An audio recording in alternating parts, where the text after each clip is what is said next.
그리스도인이 주의해야 할 4가지 일.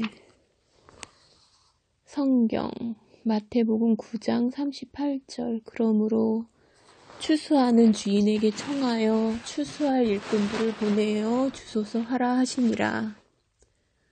마가복음 11장 22절. 예수께서 대답하여 저희에게 이르시되 하나님을 믿는 믿음을 가지라. 고린도후서 5장 7절. 이는 우리가 믿음으로 행하고 보는 것으로 하지 아니함이로다. 로마서 1장 1절. 예수 그리스도의 종 바울은 사도로 부르심을 받아 하나님의 복음을 위하여 택정함을 입었으니 로마서 1장 14절. 헬라인이나 야만인이나 지혜 있는 자나 어리석은 자에게 다 내가 빚진 자라. 고린도후서 12장 1절. 무익하나마 내가 부득불 자랑하노니 주의 환상과 계시를 말하리라. 고린도후서 12장 4절. 그가 낙원으로 이끌려가서 말할 수 없는 말을 들었으니 사람이 가히 이르지 못할 말이로다. 고린도후서 12장 7절. 여러 계시를 받은 것이 지극히 크므로 너무 자고하지 않게 하시려고 내 육체의 가시 곧 사탄의 사자를 주셨으니 이는 나를 쳐서 너무 자고하지 않게 하려 하심이니라. 갈라디아서 2장 20절.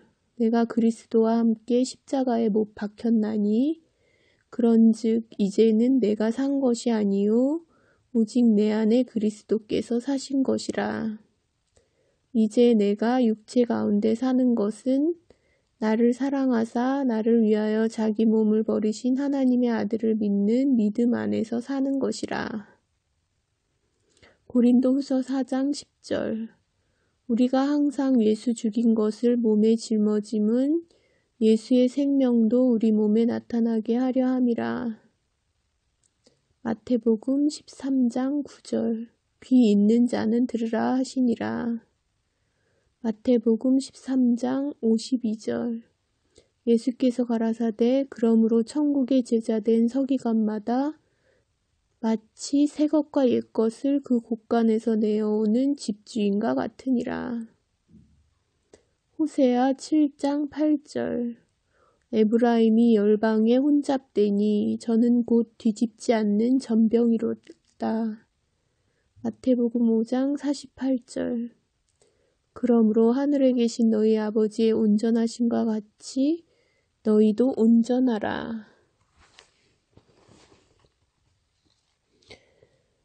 호세아서 7장 8절에 에브라임이 뒤집지 않은 전병이라는 말씀을 주목하기 바란다. 우리가 무엇을 하든 하나님께는 다 양면이 있다는 것을 알아야 한다.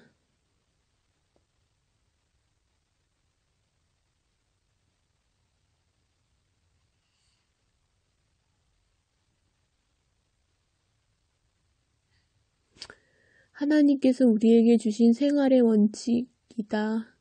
어떤 일을 너무 지나치게 중요시하는 사람은 뒤집지 않은 전병이다. 한 면만을 불에 구우면 그 면을 익힐 수는 있지만 만일 그것을 뒤집어 굽지 않는다면 반대면이 익지 않을 뿐 아니라 쓸모가 없게 된다. 우리 그리스도인의 생활에서 가장 중요한 것은 양면의 균형을 이루는 것이다. 그리스도인의 생활에서 어떤 것이 뒤집지 않은 전병인가? 어떤 사람은 개인적인 영적 생활에 너무 중점을 두고 단체 생활을 잊어버린다. 그 사람은 뒤집지 않은 전병이다. 어떤 사람은 단체 생활에 너무 중점을 두고 개인 생활을 잊어버린다. 그러한 사람도 뒤집지 않은 전병이다. 어떤 사람은 지나치게 공의에 중점을 두므로 그에게서 은혜를 조금도 볼 수 없다. 이러한 사람도 뒤집지 않은 전병이다. 공의는 옳은 것이다. 그러나 지나치게 공의에만 중점을 두고 은혜를 잊어버리는 것은 뒤집지 않은 전병이다. 어떤 사람은 전적으로 남의 비위를 잘 맞추고 잘해준다. 그러나 그에게 공의의 원칙은 조금도 없고 남에게 상처를 주지 않으려고 할 뿐이다. 이러한 사람은 은혜의 면에만 지나치게 중점을 두고 공의의 면을 주의하지 않는 경우이다. 이것 또한 뒤집지 않은 전병이다. 어떤 사람은 객관적인 진리만을 주의하고 사람 속에서 성령께서 일하시는 것을 잊어버린다. 이러한 사람도 뒤집지 않은 전병이다. 주관적 진리만을 주의하고 그리스도께서 십자가에서 성취하신 사실들을 주의하지 않는 사람도 뒤집지 않은 전병이다. 뒤집지 않은 전병이 무엇인가에 대해 더 많은 예를 들 수 있겠지만 시간의 제한으로 위에 몇 가지 예만 언급하였다. 우리는 어떠한 진리에 대해 지나치게 주의해서는 안 된다. 항상 모든 진리에 균형을 갖고 중점을 두어야 한다. 성경에서 우리는 두 가지를 주의해야 한다. 첫째는 사실이고 둘째는 원칙이다. 우리는 성경에 있는 사실을 믿어야 하고 원칙에 순종해야 한다. 많은 사람들이 사실에만 중점을 두고 원칙을 주목하지 않는다.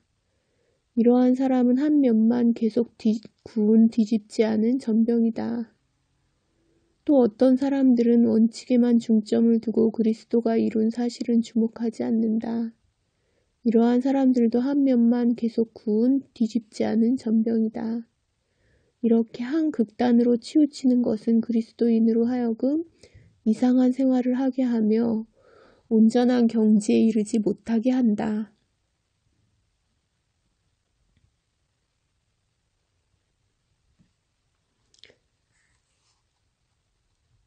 사복음서는 주님의 명령을 보여주고 바울의 서신은 바울의 체험을 보여준다. 주님의 명령 첫째, 주 예수님께서 제자들에게 하신 요구이다. 이것을 우리는 반드시 알아야 한다. 주님은 귀 있는 자는 들으라.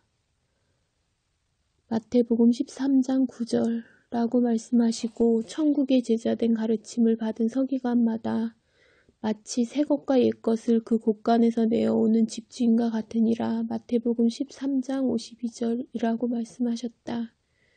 이것은 지식을 언급한 것이다. 믿는 이로서 뒤집지 않은 전병이 되지 않으려면 반드시 지식면에서 진보해야 한다. 둘째, 믿음이 있어야 한다.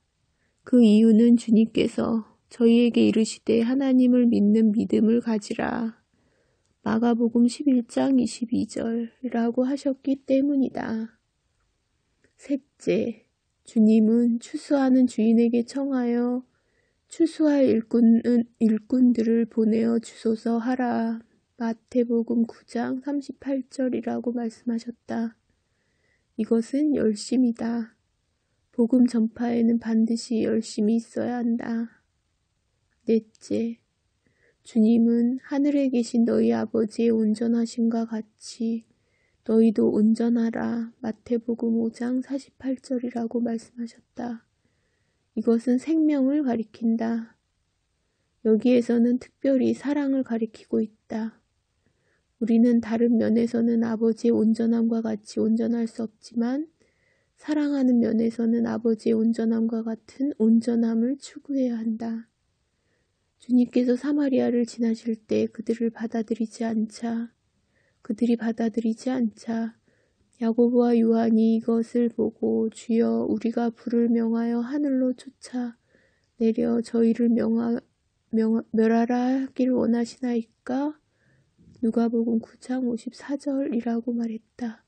예수께서 돌아보시고 두 제자를 책망하시며 너희는 너희의 마음이 어떠한가 모르는구나. 누가복음 9장 55절이라고 말씀하셨다. 우리는 자신이 어떠한 마음을 품고 있는지를 알아야 한다.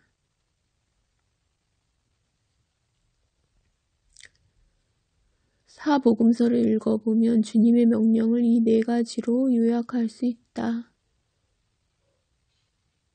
주님께서 우리에게 주의하라고 하신 것은 믿음이 아니면 열심이고 지식이 아니면 생명이었다. 항상 이 네 가지 중에 하나였다.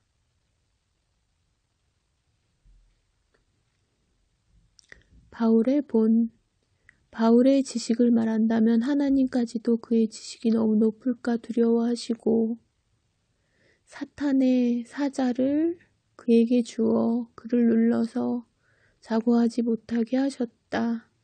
바울이 낙원에 대해 말할 때 그가 말할 수 없는 말을 들었고 사람이 가히 이르지 못할 말을 들었다고 말한 것을 볼 때 하나님께서 그에게 매우 많은 것을 보여주셨음을 알 수 있다. 바울 속에는 아직 하지 않은 말이 많았다.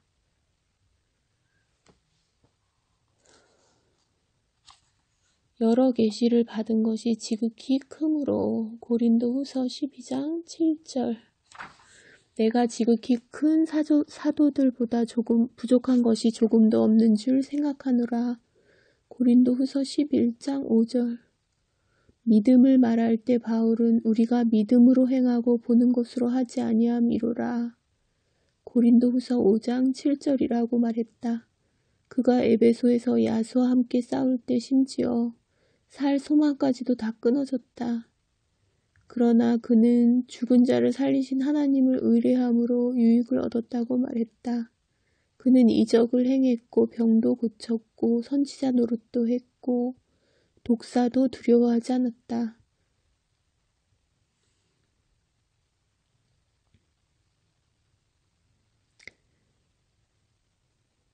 바울은 지식이 있고 믿음이 있을 뿐 아니라 생명 또한 매우 성숙했다. 그는 진정 내가 그리스도와 함께 십자가에 못 박혔나니 그런즉 이제는 내가 사는 것이 아니오 오직 내 안에 그리스도께서 사신 것이라. 이제 내가 육체 가운데 사는 것은 하나님의 아들을 믿는 믿음 안에서 사는 것이라. 갈라디아서 2장 20절이라고 말하고 이는 내게 사는 것이 그리스도니 죽는 것도 유익함이니라. 빌립보서 1장 21절. 우리가 항상 예수 죽인 것을 몸에 짊어짐은 예수의 생명도 우리 몸에 나타나게 하려 함이라. 고린도후서 4장 10절이라고 능히 말할 수 있었다. 또 한 면인 복음 전파에 있어서 바울에게는 더 이상 열심을 낼 수 없을 정도의 열심이 있었다. 모든 그리스도인들이 이 네 가지에 주목해야 한다. 우리에게 열심이 있어야 할 뿐 아니라 믿음도 있어야 하고 지식면에서 진보해야 할 뿐만 아니라 생명도 자라야 한다. 만일 이 네 가지 중 어느 한 가지라도 부족하다면 균형을 잃게 된다. 여러분은 이제부터 신약을 읽을 때 바울의 체험을 열심과 믿음과 지식과 생명의 네 방면의 특징을 따라서 읽어보라. 이것이 바울의 체험의 네 방면이다. 주님은 우리에게 열심과 믿음을 갖도록 격려하셨을 뿐 아니라 지식도 증가해야 하고 생명도 성숙해야 한다고 말씀하셨다. 먼저 믿음에 대해 말하겠다. 오늘날 교회의 상태가 좋지 않은 것은 교회가 황폐하고 주님을 바라보는 눈길이 없다는 것이다. 우리에게는 완전하신 주님이 계시지만 그분을 믿는 우리에게는 여러 유형이 있다. 나는 죄를 범하는 면에 있어서의 차이, 즉 어떤 이는 성질이 있고 어떤 이는 교만한 것 등을 말하는 것이 아니다. 사탄은 이러한 것들을 몇백 가지의 모양으로 만들 수 있다. 나는 그리스도인의 유형의 선한 면을 말하는 것이다.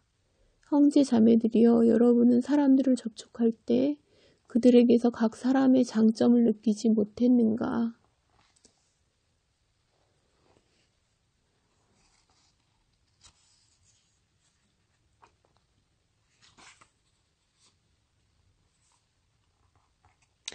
그리스도인들을 열심파, 믿음파, 지식파, 생명파로 나눌 수 있는가? 나는 고의적으로 이렇게 나누는 것이 아니다. 내가 말하는 것은 우리 가운데 자연히 이러한 네 부류가 있게 된다는 뜻이다. 이러한 현상은 죄가 아니다. 이것은 매우 좋은 것이다. 당신이 어떤 면에서 발전하고 진보한 사람을 접할 때 당신은 그의 그 면이 매우 좋다고 느낄 것이다. 많은 경우에 어떤 사람이 열심파이면 당신은 믿음파이고 다른 사람이 지식파이면 당신은 생명파이다. 대개 어떤 한 방면에만 특별한 발전을 한다면 이러한 종류의 발전은 기형적인 발전이다. 그리스도인 중에 어떤 사람은 어떤 면에서 또 어떤 이는 다른 면에서 계속 전진한다. 그러므로 네 방면에 다 진보하여 균형 잡힌 그리스도인은 아주 드물다.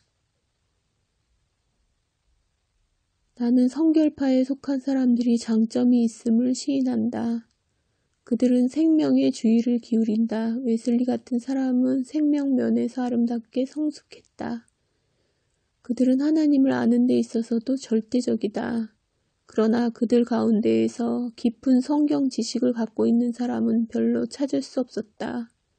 그들은 지식면에서 매우 부족했다. 그들의 믿음은 좋았고 그들에게도 열심도 있었지만 나는 그들에게 지식은 부족했었음을 보았다. 또 한 종류는 형제회의 사람들이다. 당신은 그들 가운데서 한 가지 기이한 일을 발견할 수 있다. 그들의 장점은 믿음이 아니다. 그러나 이것은 그들에게 믿음이 없다는 말이 아니다. 또한 생명도 아니다.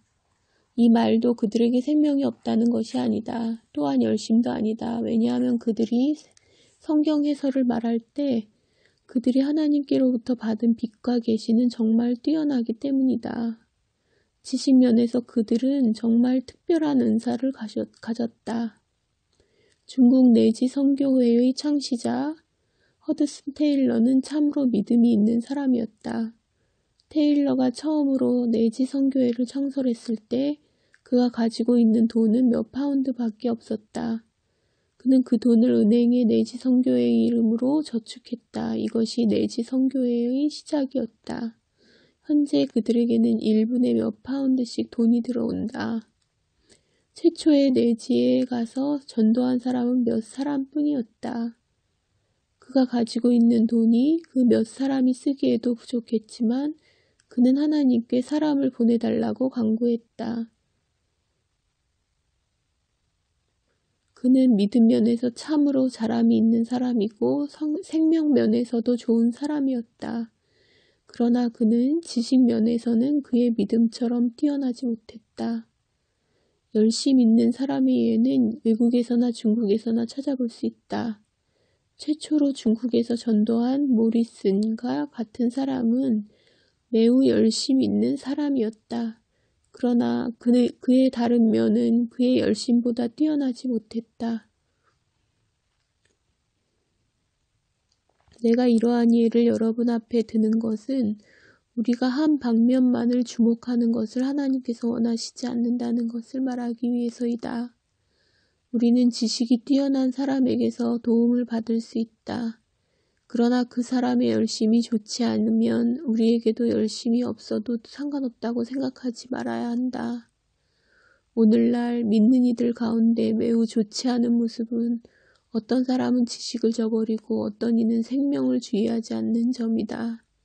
지식은 관심하지 않고 생명만을 관심하는 사람은 아무것도 몰라도 그냥 지나갈 수 있다고 생각하고 있으며 생명을 주의하지 않고 지식에만 관심을 두는 사람은 남을 가르친 후에 곧 성질과 화를 내고 얼굴에서 화가 가시기도 전에 또 앉아서 남을 가르친다.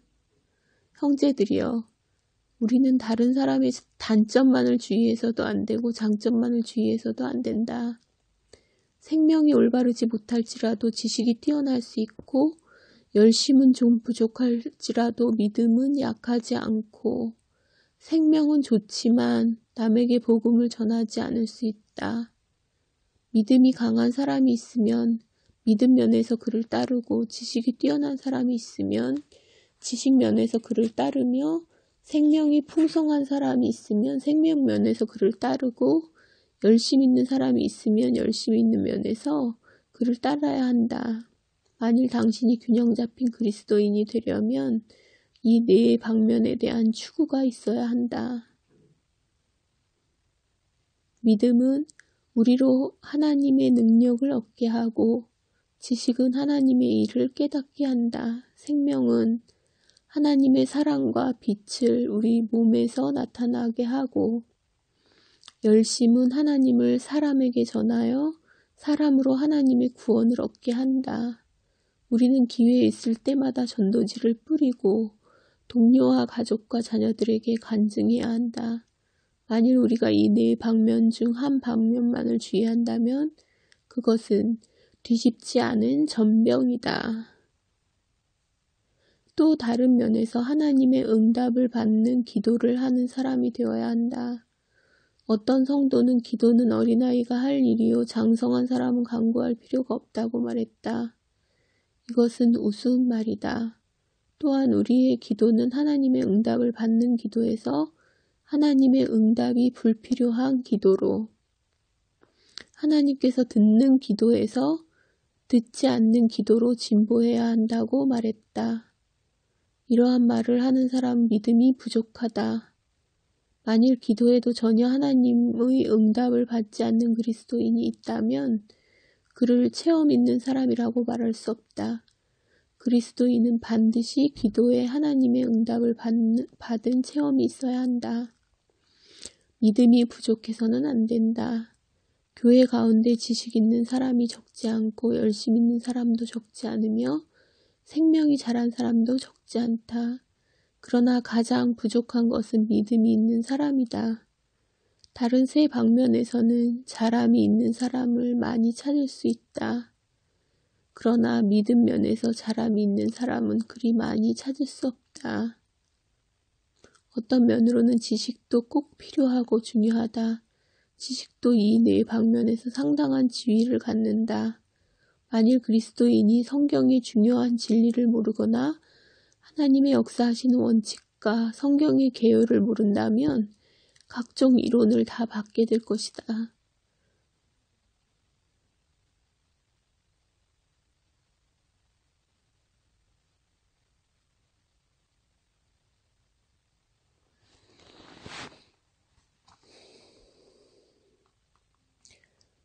구원받은 지 1, 2년 또는 5년쯤 된 사람에게 의롭다 함과 구원이 어떻게 다르냐고 물어보면 비슷하다고 대답하는 사람이 많을 것이다. 그러한 사람은 의롭다 함이 무엇이고 구원이 무엇인지 모르는 사람이다. 그 사람에게는 죄를 용서함이나 구원도 비슷하고 모든 것이 비슷한 것 같다. 믿음만 가지고 다른 면을 주의하지 않는 사람은 한 면만 계속 구운 뒤집지 않은 전병과 같다. 지식이 없으면 어떻게 가야 할지를 모른다. 지식이 없는 사람은 장님이기 때문에 다른 사람을 인도할 수도 없다. 우리는 또한 생명면을 주의해야 한다. 우리는 하나님을 추구해야 하고 모든 죄악에서 승리해야 한다. 하나님께서 우리로 죄를 알게 하시기를 간구하고 우리가 이기지 못한 죄를 발 아래에 두게 하시기를 간구하자. 그리스도께서 자신 안에 거하심으로 자신이 알고 있는 죄를 이미 다 이겼다고 말할 수 있는 사람이 몇이나 되는가? 그리스도인이 자라지 않는 이유는 아직 죄를 이기지 못했기 때문이다. 우리는 매일매일 자아를 부인하고 처리해야 하며 죄악을 처리해야 할 뿐만 아니라 하나님께 순종해야 한다. 날마다 성령께서 우리 속에 일하시게 하여 그분의 생명이 흘러나오게 해야 한다. 오늘 나는 이 네 가지를 여러분 앞에 두었다. 우리가 온전한 그리스도인이 되려면 이 네 방면에서 추구해야 하고 한 면만을 추구해서는 안 된다. 반드시 이 네 방면이 균형 있게 발전해야 하며 뒤집지 않는 전병이 되어서는 안 된다. 우리는 하나님께 기쁘게 받아들여지도록 사랑을 추구하고 지식을 추구하며 또한 믿음과 열심을 추구해야 한다. 하나님께서 우리를 축복하시기 바란다.